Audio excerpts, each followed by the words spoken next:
Y el tema del día de hoy, antes que nada, es contarte que estamos transitando ya la última parte del año y en este movimiento político y todo lo que siempre tocamos cuando vos nos acompañás está relacionado con la actualidad. El tema de hoy es el bono de fin de año. ¿Es justo que algunos cobren el bono de fin de año y otros no? ¿No? Bueno, sabemos que hoy se empezó a conocer cuáles eran las provincias que habían decidido sí acompañar con esto y cuáles no. Y también, lógicamente, ¿no? El condicionamiento por ahí que pueden tener las empresas o no ante esta situación en la que nos pone, digo nos pone porque hay mucha gente que lo debe tener que afrontar de alguna manera, impuesto por el gobierno nacional. Algunos entienden que va a ser muy difícil, pero hay otros que tal vez las cuentas las tienen un poco más ordenadas, podrán pagarlo. Vamos a ver, hay un bono para fin de año, tanto las empresas privadas como también empleados públicos en algunos casos van a tener la posibilidad de recibirlo, otros no. Como dijimos, Salta ya confirmó que no va a acompañar con esta medida. Vamos a hablar sobre este tema y muchas otras cosas más. Para eso invitamos, lógicamente, a referentes de la política. Está con nosotros el diputado del Departamento San Martín, Mario Mimesi, y lo saludamos. ¿Cómo le va? Bienvenido. ¿Qué tal? ¿Cómo estás, Andrea? Un gusto estar acá. Por favor, ¿es justo? ¿Para algunos sí, para otros no? A ver, yo creo que tiene que ver con las realidades disímiles que tienen distintas provincias. En la Cámara de Diputados ha entrado ahora el presupuesto de la provincia y la verdad que más allá de que tenemos que estudiar en detalle los números, a grandes rasgos ya se puede decir que es un presupuesto de 76.000 millones de pesos, de los cuales 73.000 son destinados a gastos corrientes, ¿no? Es decir, que la provincia destina casi en su totalidad el presupuesto a cubrir lo que es gastos corrientes y queda un porcentaje muy chico para gastos de capital, que es el que tiene que ver con infraestructura, con la obra pública, que no solamente trae progreso, porque cada vez que se construye una escuela, se hace un puente o se pavimenta una calle es progreso, sino también que genera mano de obra. Así que hay que ver ahora, yo creo que van a agudizar el ingenio, al menos es lo que trataríamos de hacer nosotros, y que a fin de año la provincia pueda dar algún tipo de aliciente, digamos. Claro, tampoco aliciente, es tanto, ¿no? no 5.000 pesos hoy. No, y la verdad que con los precios como están hoy, sí, habrá que ver cómo llegamos a fin de año con todos los productos navideños y estas cuestiones que generalmente todos tendemos a consumir, ¿no? Así que hay que ver, yo creo que van a tratar al menos de agudizar el ingenio y maximizar los recursos y dar algún tipo de aliciente, como decís vos. Bueno, hablamos de la mayoría del presupuesto destinado, como bien lo marcabas recién, no a capital, sino más bien a mantener, digo, gastos corrientes. Los gastos corrientes. ¿Cómo se entiende esto? Más cuando venimos ya escuchando, por ejemplo, al presidente de la Nación pedir que en cada una de las provincias se haga una reducción y que también la gente lo pide de alguna manera. La reducción tiene que venir por la parte política, ¿no? Totalmente. A ver, y esto que se entienda, Andrea, ¿no? Porque uno jamás puede oponerse a que una persona trabaje. Pero una de las características del actual gobernador ha sido de que desde que le tocó asumir el cargo, ha duplicado el personal en la provincia. Y todo lo que tiene que ver con la administración pública genera gasto corriente que en su mayoría son el pago de salarios y sueldos. Bueno, esta es una política que se ha llevado adelante y habrá que ver, yo no estoy tan convencido de ver cuál es la cantidad de personal que realmente es necesario para la administración pública y cuál no. Y insisto en esto no es oponernos ni plantear trabas a que nadie trabaje, sino de ver cómo va a invertir el presupuesto la provincia, porque acá hay que entender, como hablábamos recién, que los gastos de capital, lo que tienen que ver con infraestructura, obra pública, traen progreso y generan mano de obra. Y vos fijate que si te guías por las ejecuciones presupuestarias de los últimos 4 años al menos, te vas a dar cuenta que encima que es muy poquito los gastos de capital, las estadísticas dicen que en los últimos 4 años se han ejecutado solamente el 40% de lo que se prevé como gasto de capital. Para que se entienda, si se preveían hacer 10 obras en Salta, se han hecho 4. Claro. Y como no se rinden cuenta, como las cuentas generales tienen un atraso muy grande, vos en definitiva no sabés si han utilizado ese gasto de capital que era para obra pública para cubrir gastos corrientes, lo cual está expresamente prohibido, o si simplemente no han alcanzado por las variaciones de precio para hacer todas las obras que se preveían. La verdad que es tremendo esto de no conocerse de qué manera están utilizando el presupuesto, ¿no? Y de acá a 4 años, por decir una fecha, usted ya no va a estar en este cargo legislativo, seguramente va a estar en otro lugar, ya está, se pierde, esa información quedó allí y hicieron lo que quisieron entonces. Mira, para que vos tengas conocimiento cierto, la legislatura, la última cuenta que ha tratado y aprobado, era del año 2013. Porque yo lo he escuchado al jefe de gabinete a hablar que ya han presentado hasta el 2016, Sí. será en la auditoría, pero la auditoría, porque ¿cómo son los pasos? Esas cuentas se elevan a la auditoría hace un dictamen en donde aconseja a la legislatura aprobar o desaprobar esas cuentas. Un dictamen que no es vinculante, pero sí obligatorio. ¿Qué quiere decir esto? Que la legislatura no puede tratar la cuenta sin el dictamen de auditoría, pero después la legislatura puede hacer o no caso a lo que dice ese dictamen. Bueno, la legislatura ha sido el 2013, el último año que ha tratado, creo que es inconcebible, creo que se quedan con una parte de la Constitución que es la que dice que no se puede ir al receso sin aprobar el presupuesto, pero nos olvidamos de la otra partecita de la Constitución que dice y sin considerar las cuentas del ejercicio, es decir, las rendiciones de cuentas. Hay muchas cosas de la Constitución que no se respetan, ¿no? Como esto que usted también había mencionado en algún momento cuando nos visitó durante este año, que tiene que ver con este llamado a elecciones en Tartagal, por ejemplo, que eran necesarios. Bueno, ahora ya es imposible, ¿no? Habrá que esperar el 2019. De lo que tiene que ver con el tiempo, todavía es posible y debieran convocar. ¿Cuándo se va a cumplir el límite del año para terminar el mandato que tenía el ex diputado nacional, el ex intendente, actual diputado nacional? Recién el 10 de diciembre de este año. Es decir, que falta aproximadamente un mes, Andrea. Sí. Lo que es inconcebible es que Tartagal aún no haya podido a través del voto elegir a su intendente.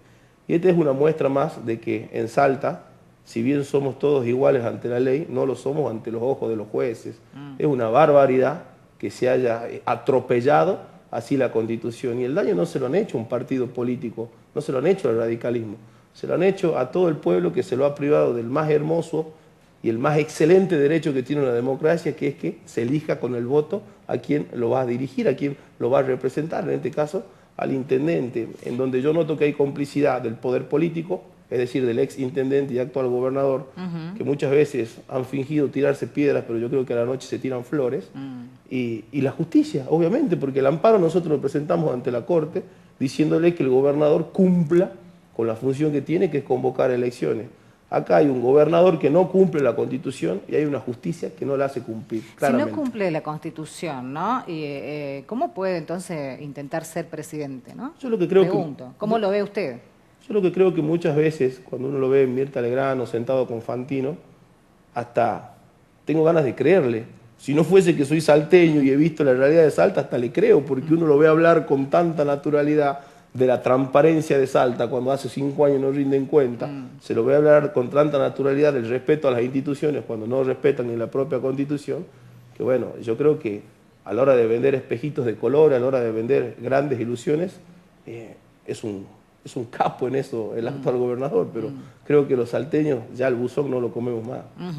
Bueno, dentro de lo que se viene, yo recuerdo que usted marcó esta presentación, este amparo en la justicia en el mes de marzo, abril aproximadamente, fue casi a principios de año. Había tiempo, digo, y usted fuertemente marca que acá la justicia está también acompañando a algunos sectores, ¿no? Como decía recién, no somos para todos iguales, para la justicia. Totalmente, y por citar otros ejemplos, usted fíjese, Andrea, que en Salvador Massa hay un intendente destituido hace más de un año por el Consejo Deliberante que sigue en funciones porque apeló ante la Corte.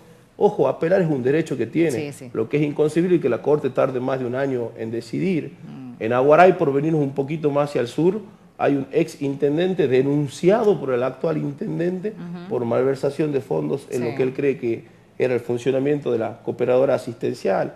Es decir, que son muchos los ejemplos en donde yo claramente me atrevo a repetir lo que le dije recién, ante la ley somos todos iguales, ante los ojos de los jueces, que son quienes administran, claramente no lo somos. ¿Y esto cómo se entiende? ¿Qué? ¿Están comprados? No sé si la palabra es comprados, pero creo que hay un necesario timing, una complicidad al menos de comunicación e intercambio de información para que políticamente se tomen algunas decisiones desde la justicia. Bueno, pero estas decisiones la debe haber bajado de alguna manera el referente máximo de alguna manera del gobierno de la provincia, ¿o no? Yo creo que, como te decía recién, hay una necesaria comunicación que quede en evidencia, en donde se toman fallos judiciales o en la mayoría de los casos no se toman fallos judiciales, es decir, se quedan callados y dejan pasar el tiempo, que tienen consecuencias políticas. A ver, acá se le ha privado del más excelente derecho político que tiene un pueblo, como es ir a la urna, elegir a su intendente. Esto no es un hecho menor, que se lo ha querido minimizar 1000 veces, pero no es una situación menor, Andrea, es un ejemplo más. Yo charlaba con chicos que están 14 años haciendo sus primeras armas en educación cívica, instrucción cívica en la secundaria, Y el artículo 182 de la Constitución es tan claro que ellos mismos, teniendo 14 años, no podían creer que todavía estemos esperando un fallo. Ojo que a la justicia no deberíamos haber ido, ¿eh? El gobernador solo tendría que haber cumplido lo que dice la Constitución, sí, y tendría que haber evitado toda esta cuestión de que tengamos que ir a la justicia. Bueno, son recursos igual que ante la falta de... Son las herramientas que la República nos da. Por supuesto que sí. Bueno, además de eso, ustedes vinieron, siguen muy de cerca lo que está pasando lógicamente en el norte y en otros municipios, y le pidió por favor a funcionarios municipales tartagalenses que dejen de mentir de alguna manera cuando expresan que ante un pedido que se hace formalmente de cuáles son el uso de los recursos de cooperadora, sean tan escuetos, sean tan mínimos en las expresiones de esa documentación, que no aclaran claramente cuáles han sido los destinos. Claro. ¿No? En esto ha sido usted muy firme también. Sí, a ver, lo que hay que decir con claridad, Andrea, es que cooperadora asistencial tiene un destino de los fondos asignados por ley. Sí. Es para ayudar a niños y madres en situación de desprotección, cuestiones sanitarias, es decir, las que tienen que ver con la salud, nutricionales, apoyo escolar. Y muchas veces hemos visto cómo los intendentes han utilizado esos fondos, que son de origen provincial, sí, para darle un destino totalmente distinto al que prevé la ley.